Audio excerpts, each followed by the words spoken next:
에스겔 14장 12절에서 23절 말씀.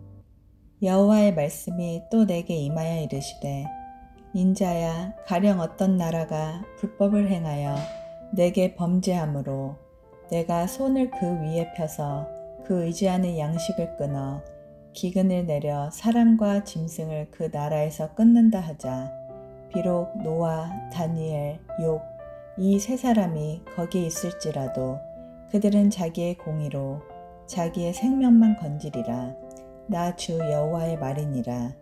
가령 내가 사나운 짐승을 그 땅에 다니게 하여 그 땅을 황폐하게 하여 사람이 그 짐승 때문에 능히 다니지 못하게 한다 하자.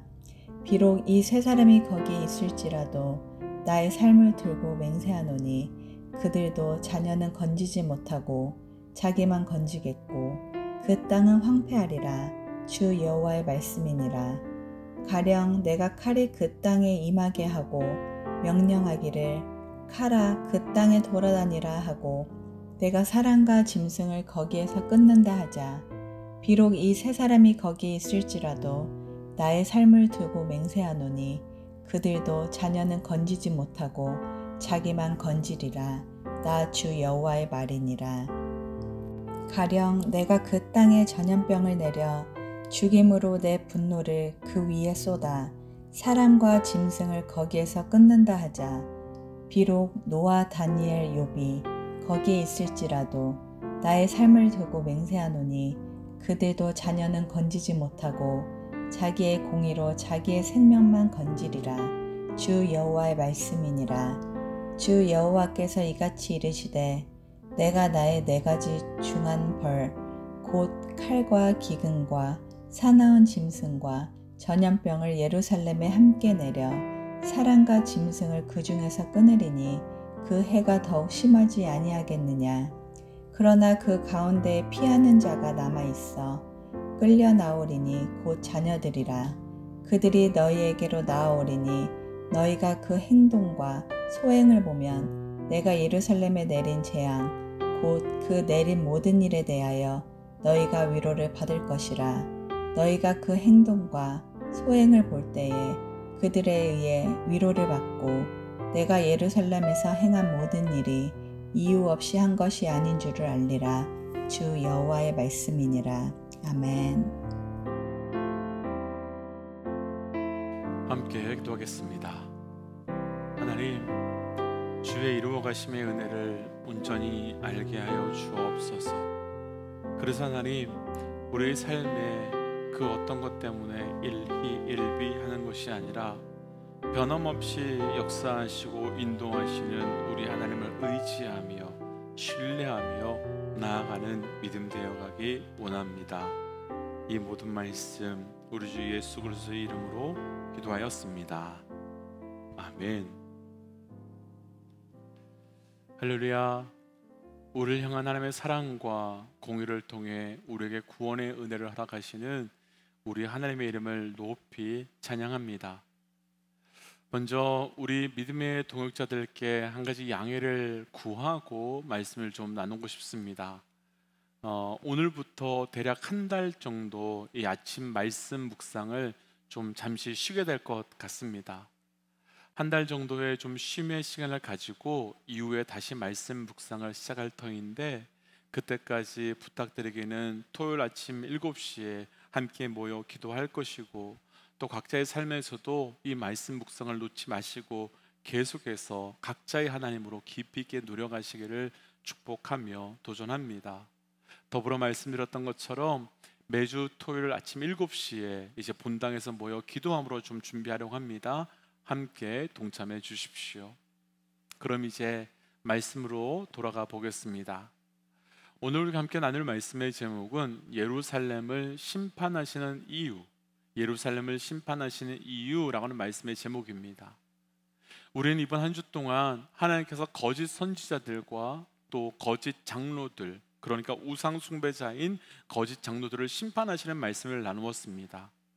그리고 오늘은 이런 심판의 말씀에 이어서 예루살렘을 심판하시고 멸망시키시는 말씀이 이어지게 됩니다.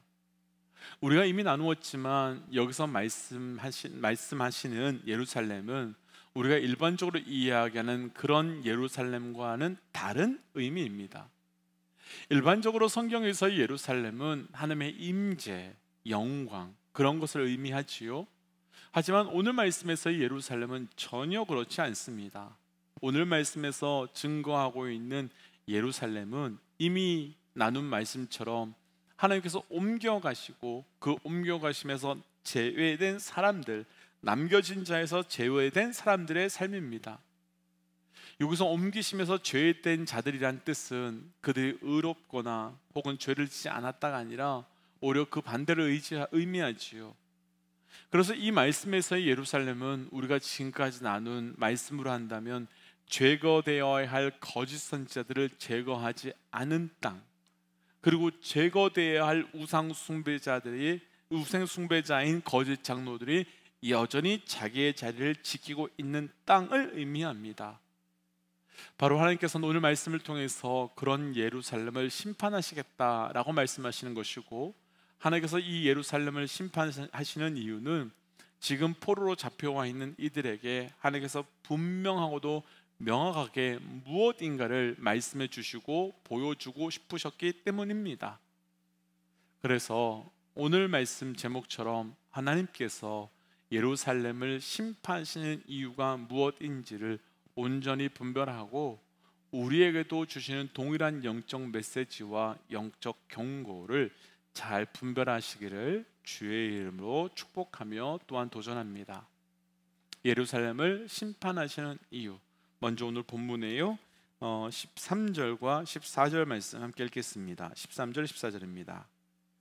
인자야, 가령 어떤 나라가 불법을 행하여 내게 범죄함으로 내가 손을 그 위에 펴서 그 의지하는 양식을 끊어 기근을 내려 사람과 짐승을 그 나라에서 끊는다 하자. 비록 노아, 다니엘, 욥 이 세 사람이 거기에 있을지라도 그들은 자기의 공의로 자기의 생명만 건지리라. 나 주 여호와의 말이니라. 아멘.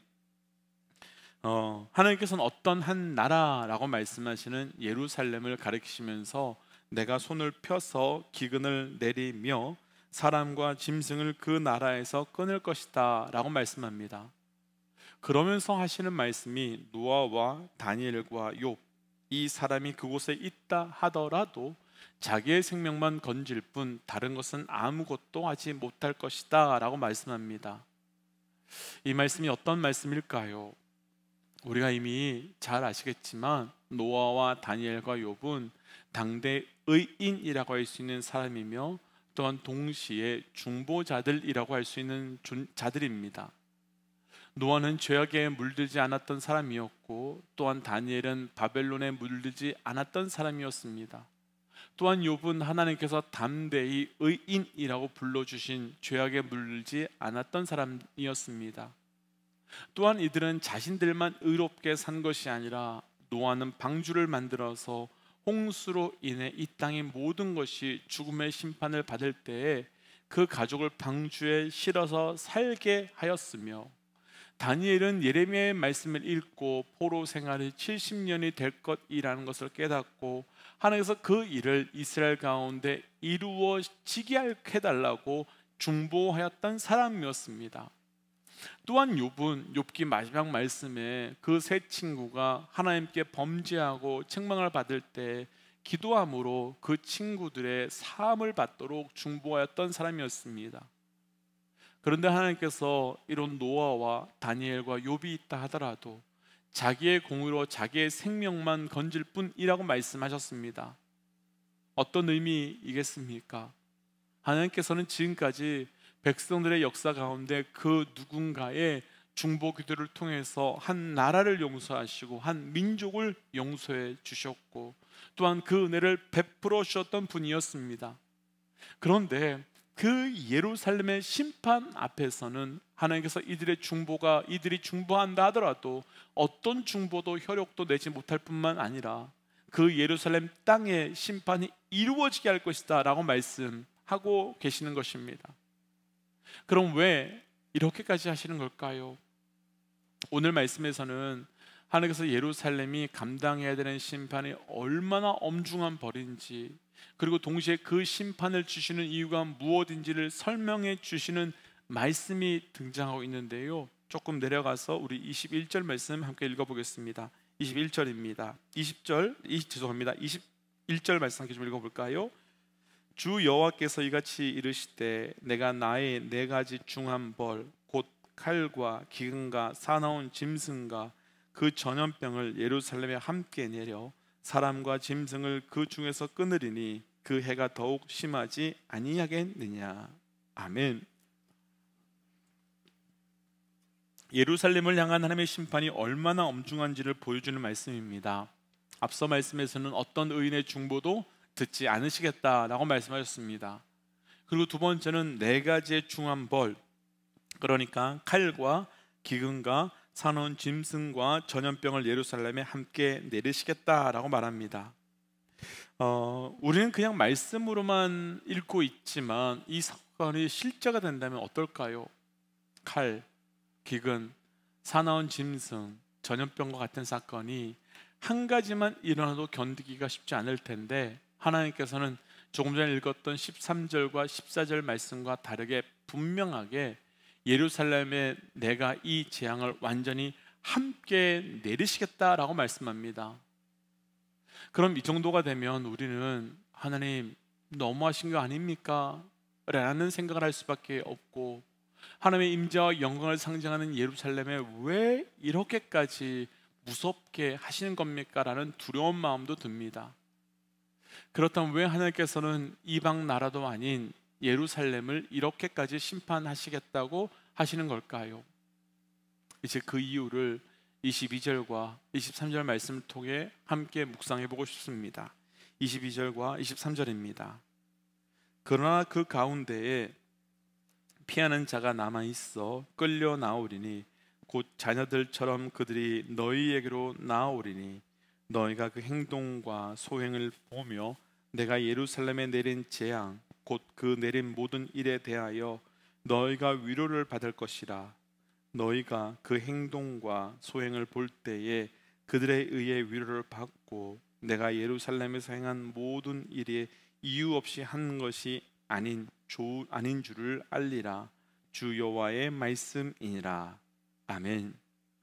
21절에서는 예루살렘에 중한 재앙을 내리시겠다고 말씀하셨습니다. 그리고 난 다음에 22절 말씀이 시작되는데 그 시작에서 그 가운데 남은 자들이 있을 것이니 그들이 끌려 나오게 될 것이며 그 끌려 나온 자들의 행동과 그 소행을 보면 하나님께서 내리신 그 모든 재앙에 대하여 너희가 위로를 받게 될 것이다 라고 말씀합니다. 무슨 말씀일까요? 왜 재앙을 보았는데 위로를 받을까요? 하나님께서 예루살렘을 심판하셨습니다. 그리고 그 심판은 감당할 수 없는 엄청난 심판입니다. 그런데 그 심판에서 살아남은 자가 있는데 그 살아남은 자들의 행동과 소행을 보니까 그들이 이런 심판을 받고도 남을 짓을 하고 있음을 보게 된 것입니다. 그럼 그때 왜 위로를 받는다고 하는 것일까요? 그들의 행동이 어떠한지를 몰랐을 때는 하나님께서 하나님의 백성을 심판하시는 것이 너무 두려웠습니다. 무서웠습니다. 그런데 그들의 행동을 보니 하나님께서 그렇게 심판하실 만한 것이며 하나님께서 그렇게 심판하는 것이 합당하게 여겨지는 것입니다. 그러니까 억울하게 심판하는 것이 아니라 오히려 그들이 행한 대로 정당하게 심판하시는구나라는 것을 알게 되니 공의의 하나님으로, 정의의 하나님으로 위로를 받게 되는 거지요. 그리고 또 하나 있습니다. 23절 말씀을 보시면 예루살렘에 행한 모든 일에 이유가 있음을 알게 되었다라고 말합니다. 그 이유가 무엇일까요?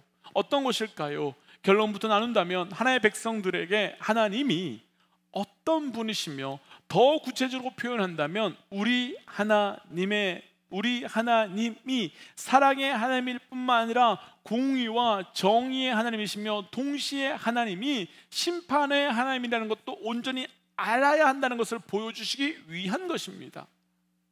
이스라엘 백성들은 하나님의 사랑의 하나님이며 용서의 하나님임은 분명히 알고 있습니다. 그리고 그 역사에서 그것을 끊임없이 누려왔던 백성들이 이스라엘 백성들입니다. 근데 그들이 정말 중요한 것을 놓치고 있는 것은 그 하나님이 동시에 공의와 정의의 하나님이시며, 그래서 우리의 죄에 대해서는 심판하시며 책망하시는 하나님이라는 것을 잃어버리고 있었던 것입니다. 그래서 하나님에 대한 두려움이 없었고, 그래서 하나님에 대한 그들의 죄에 대해서 그 엎드림이 없었던 것입니다. 하나님의 백성들, 우리는 분명히 하나님을 온전히 알아야 합니다. 분명 어떠한 죄도 용서받을 수 있는 예수 그리스도 십자가에 대한 은혜를 우리도 알아야 합니다. 그러나 하나님의 자녀로서 우리가 하나님 앞에 한계를 넘어서 버리는 죄를 범한다면 하나님은 우리를 때리시기도 하고 심판하시는 분이심도 알아야 하고, 그래서 그 채찍과 심판이 감당할 수 없는 심판이 우리에게 임할 수도 있다는 것도 알아야 합니다. 사실 여기까지 나누면 지금 예루살렘이 당하고 있는 심판의 메시지는 지금 우리와 너무 상관없는 것처럼 보일 수 있습니다. 그러나 믿음의 동역자 여러분, 하나님은 예루살렘을 심판하시듯 바로 우리 예수님을 십자가에서 심판하셨습니다. 그리고 그 심판은 단순히 몇 대 때리는 정도가 아니라 하나님의 아들 예수 그리스도를 죽이기까지 하는 심판이었습니다. 우리 하나님 정말 온전히 알아야 합니다.